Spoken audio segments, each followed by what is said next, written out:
Welcome to Mongol Academy Hub, Dr. Chambon, and thank you so much for accepting my invitation. And I really Thank you. appreciate you sparing your time to talk about the Pope Francis's historical visit to Mongolia. So first, can you briefly introduce yourself to the viewers of my channel, please? Yes, sure. Thank you for having me. So my name is Michel Chambon. I'm a cultural anthropologist and a Catholic theologian. I worked at the National University of Singapore as a research fellow, where I coordinate a research network named ISAC, the Initiative for the Study of Asian Catholics, which coordinates social scientific research on Asian Catholics. Right. Thank you so much. And shall we go straight to the questions? Sure. Okay, perfect. So for my personal observation, given the very small Catholic community in Mongolia with only 1,450 people of Catholic faith, the international mainstream media outlets seem to view this visit as a facilitator to improve the Vatican's strained relations with China and Russia. But the local Mongolian mainstream news outlets broadcast this visit from the perspective of a state visit. I mean, more from a perspective of a strategically important diplomatic relationship between Mongolia as an independent country and Vatican as a sovereign authority and jurisdiction under the international law. So in that regard, the Mongolian researchers and opinion columnists talk a lot about the Pope Francis's key accomplishments for the global political issues, and also talk a lot about his extensive diplomatic, cultural, and spiritual influence of his position on both the 1.3 billion Catholics around the world and also those outside the Catholic faith. So what is your take on this historical visit of the Pope Francis to Mongolia? And what geopolitically strategic significance would this visit have on both Mongolia and on the global political issues? Thank you. So yes, I can hear those different interpretations, and I personally will agree with Mongolia's media that the primary goal of this visit is the Mongol nation and Mongolia as a country first. Pope Francis has a long record of paying more attention and giving personal visit to populations and countries that have been marginalized. This is the case of Mongolia over the past centuries. The countries have been able to bounce back and reposition itself in the international arena. And today is deploying new strategies to assert itself and escape from all kind of predatory attitudes coming from immediate neighbors, but also I can think about Australians, as we all know. And therefore, I think that's the primary reason that why Pope Francis came. It's for Mongols at large. Mongols at home for domestic reasons, environmental climate change issues in Mongolia, the church, the Catholic community in Mongolia, other religious groups, but also the geopolitical position of Mongolia in the international area in relation to all kind of power tension between great power. So of course, going to Mongolia, you cannot ignore the two famous and powerful neighbors, but this is not the primary goal. Of course, it's part of the picture, but we shouldn't forget that it's first and foremost about the Mongols at home and the Mongols in the world. Thank you very much. My second question. So we all know that the Pope Francis has boldly advocated for taking action on climate change, social inequality, and political corruption. He's also a strong critic of consumerism. So my respect for the Pope Francis grew when he publicly apologized for the role that the Roman Catholic Church played as an institution in Canada's residential schools, where Indigenous children experienced physical, sexual, and emotional abuse. So as I'm currently living in Canada, I could see the Pope's apology had a great impact on Canadian people to recognize the past abuses the Indigenous people experienced in Canada. So, do you think this historical visit would have an impact on the ongoing environmental and social issues in Mongolia, as well as on addressing the political corruption in Mongolia? So, the Pope Francis, as an influential global spiritual figure, how would he deliver his message to the local Mongolian government leaders and the international communities to address the ongoing social and environmental issues in the country, as well as the political corruption in Mongolia? So yes, I agree with you. Those three issues are clearly part and the goal of the trip. I do hope that the Pope and the visit will have an impact.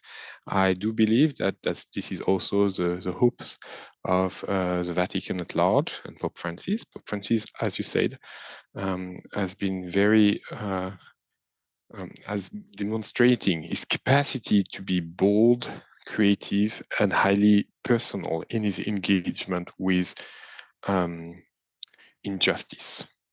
So he dare to put himself and sometimes not pay too much attention to all diplomatic subtleties and political balances, but to put himself as a brother with people who have been marginalized, either the First Nations in Canada that have been the victim of intense colonial strategies to erase them and remodel them according a certain Anglo-Saxon British agenda with which Catholic institutions in Canada, which were very looking for opportunities to be better recognized by the state, were willing to collaborate with this agenda of building schools, boarding school, and re-educating First Nations.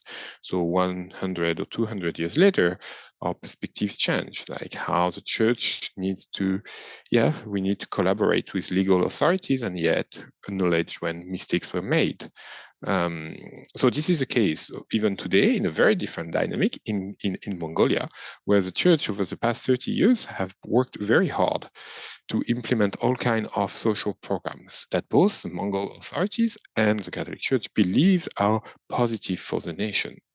When it comes to all kind of different farming development program, greenhouse and all sorts. I've heard about that, how the European Union gave monies and technologies, and Catholic institutions, workers who are not necessarily Catholics themselves, but Catholic institutions in Mongolia did the follow-up work to implement those work. So the Catholic in Mongolia, this tiny community, has a very long record on contributing to the social development of Mongolia without promoting aggressive proselytism. And I would like to say this is kind of the case all across Asia, where the Catholic Church is highly involved in social development, way more in proportion to its population. The gap is huge. Anyway, one concern, however, is that after 30 years of commitment with, for instance, African priests, especially African priests, I heard a lot about them, devoting themselves to the service of the Mongols, still have to deal with short-term visa. There is no, how to say, there is some, let's say, leftovers of the Soviet era in the Mongol administration with the deep suspicions against these religious actors. There is also a rise of nationalism, so with a concern about those foreign influence.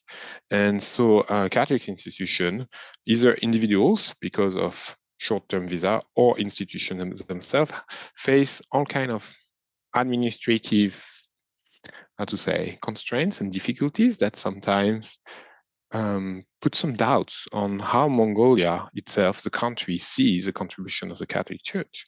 So this is one part of the trip of Pope Francis, to kind of like clarify, okay, we have 30 years of record now. We've been working together for 30 years. So do you still distrust us, really? Do you think that your Catholic citizens, because now it's not foreigners, it's Mongol Catholics, are a threat to the Mongol identity and the Mongol development? So that's one part on the social aspect that you ask. On the other side, Pope Francis is looking for allies to ring the bell even more on global warming. And as we all know, Mongolia is well positioned to be a witness and an actor in this effort against the environmental crisis. So this is, yeah, I don't know if I fully answer your question, but I hope it helps. Right. Thank you so much. So this is my last question, and it may sound a bit controversial, but I just cannot pass it. So in both the international mainstream media and the local Mongolian mainstream media about the Pope Francis visit to Mongolia, I have seen tolerance of religious diversity and coexistence of religious diversity a lot. So these concepts are mentioned a lot in those media reports, in both the local Mongolian media outlets and the international media outlets. So some news reports, some international news reports even mentioned about the Mongol Empire period in the 13th century, where many different religions coexisted, etc. But we don't know the real history, because history cannot be 100% accurate, because history is the interpretation, subjective interpretation of an individual.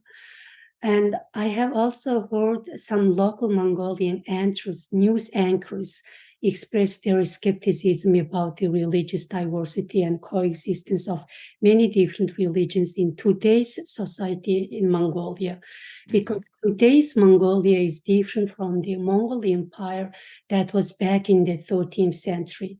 So as a native Mongol who lives in Canada, in a much more diverse, multicultural country, I personally share their skepticism about the religious tolerance and religious diversity in Mongolia. Me too. Simply because, first, Mongolia is a small country sandwiched between two great geopolitical powers of the world, and it is a secular country. And second, the experiences worldwide have shown that the coexistence of many different religious faith in a single country is a myth. For example, we know what's going on in India, and we know what's going on in Israel, and we know what's going on in Afghanistan and Iran, etc.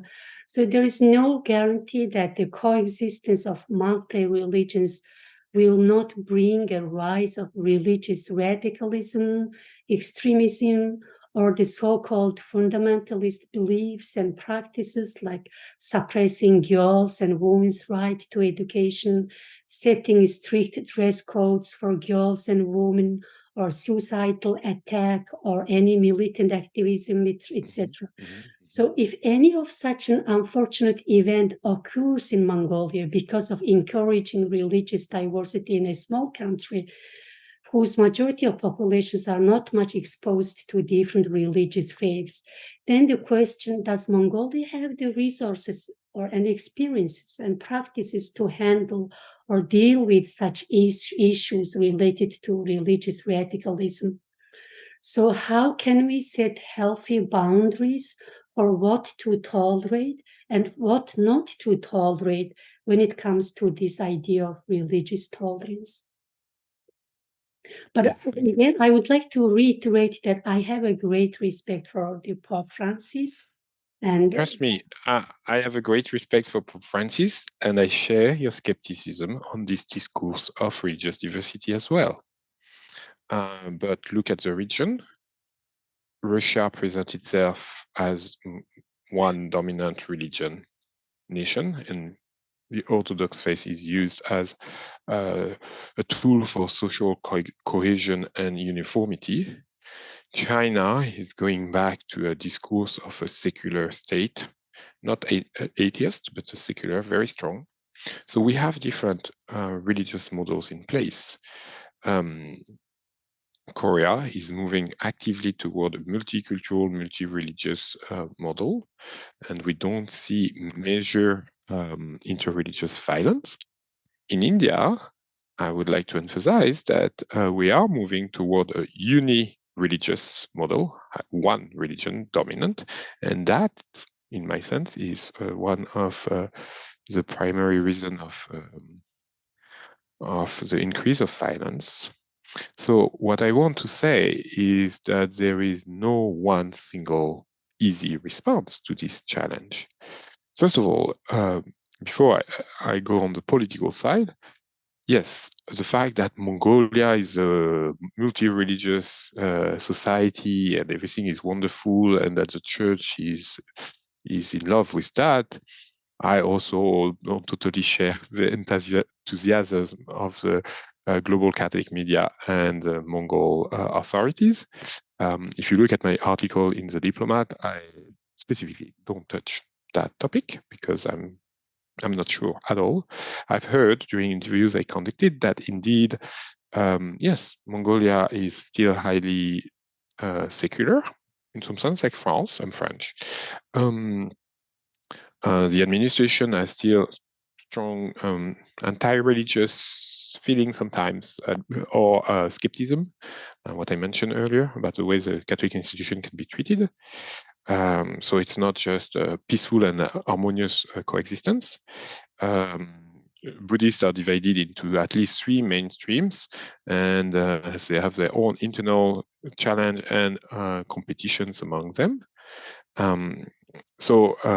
Yeah, it's not that simple, but it's clear that multi-religious model become an agenda, a tool for political and religious interest. That I can see it. Yet it doesn't mean that it is deemed to fail and turn into civil war. We really don't have that. There is no social scientific evidence for that. We have all kinds of trajectories in Asia, if you look carefully.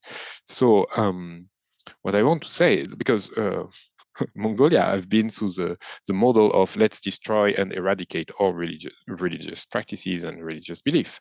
And I think we could agree that that was not totally successful. Yet, abandoning this anti-religious state agenda doesn't tell us what to do next. And I hear, well, your question. And I think political leaders and religious leaders also hear this. It is a challenge. How do we deal with more globalized societies where you have all kinds of religious trends intersecting in your own nation state? If you want to be an open democratic society, you cannot force people to be either just one religion or just one atheist nation. So this is complex. And this is a question for the Mongol nation, first of all. Which model do they think? So clearly, the government has some preference and is trying to promote a multi-religious model. But I would like to add, as a scholar, it's also what we mean by religion. Because clearly the Catholic Church has been pushing, and not just these past 10 years, it's been for centuries that Catholic Church have been obsessed with education, schools, and development.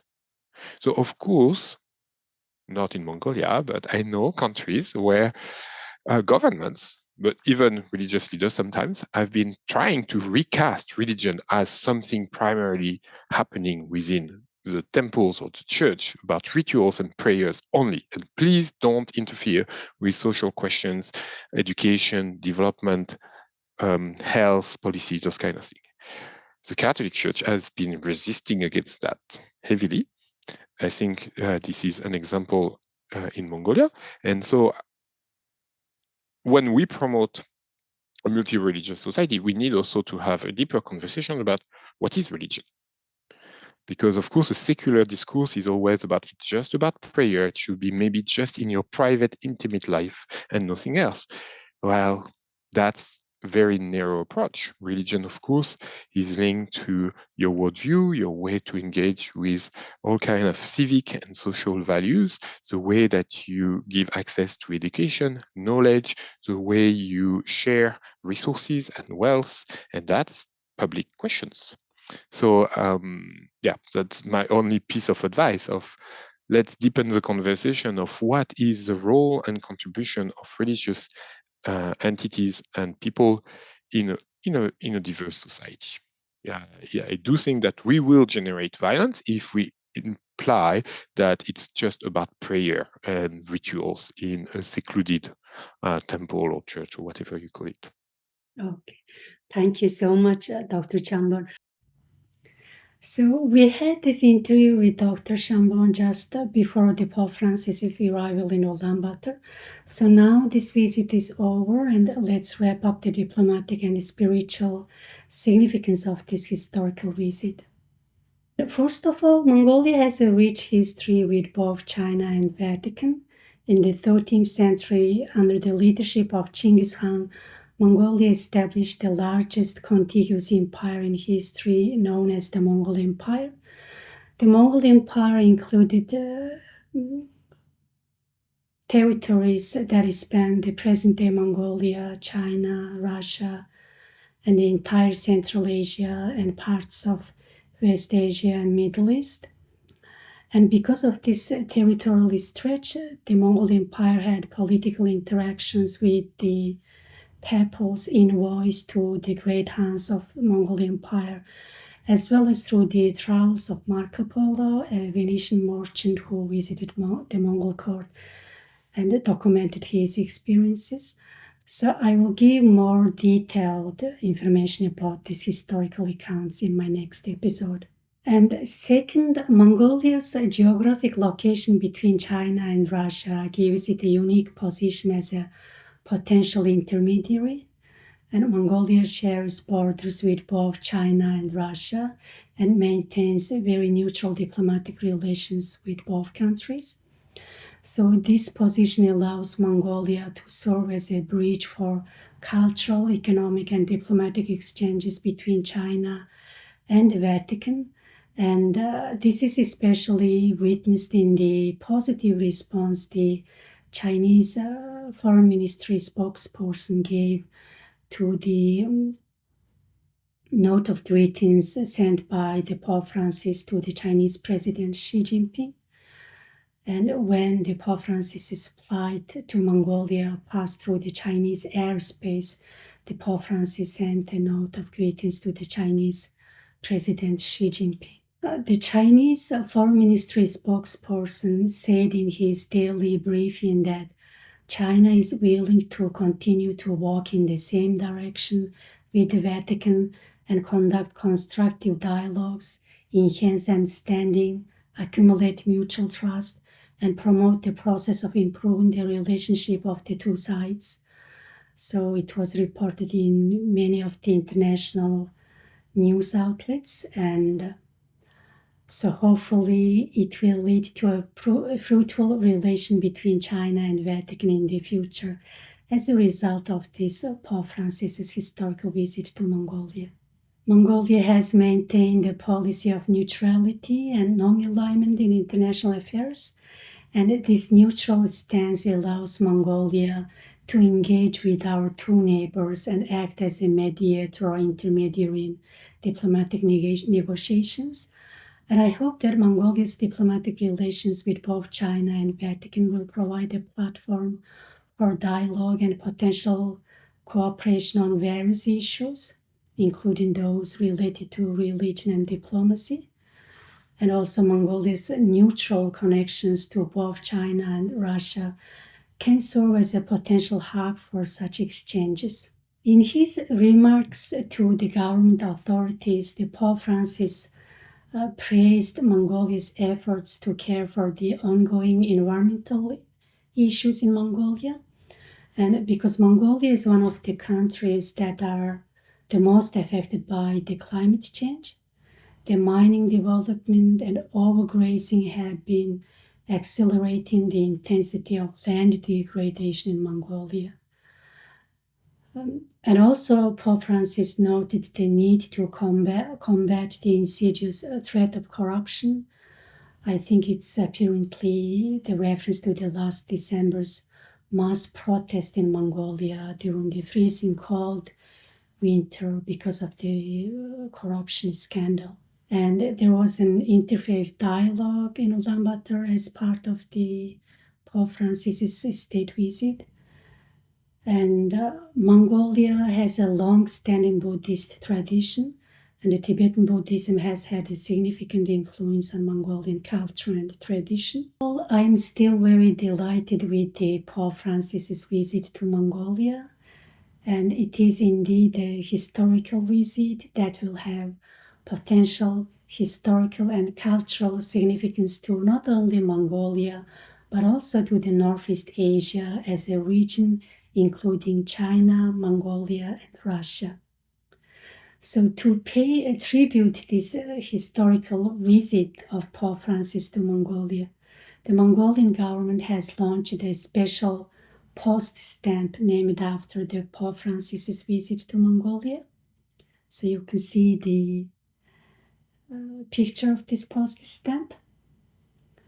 And the Ministry of Foreign Affairs of Mongolia announced it on the 31st of August and released this post stamp that marks this historical visit of the Pope Francis to Mongolia. So that's pretty much all for now, and thank you so much everyone, and thank you for watching my episode. And if you find values in this kind of video, please click the subscribe icon and like and share, because it makes a huge difference. And thank you everyone again, and see you soon. Bye.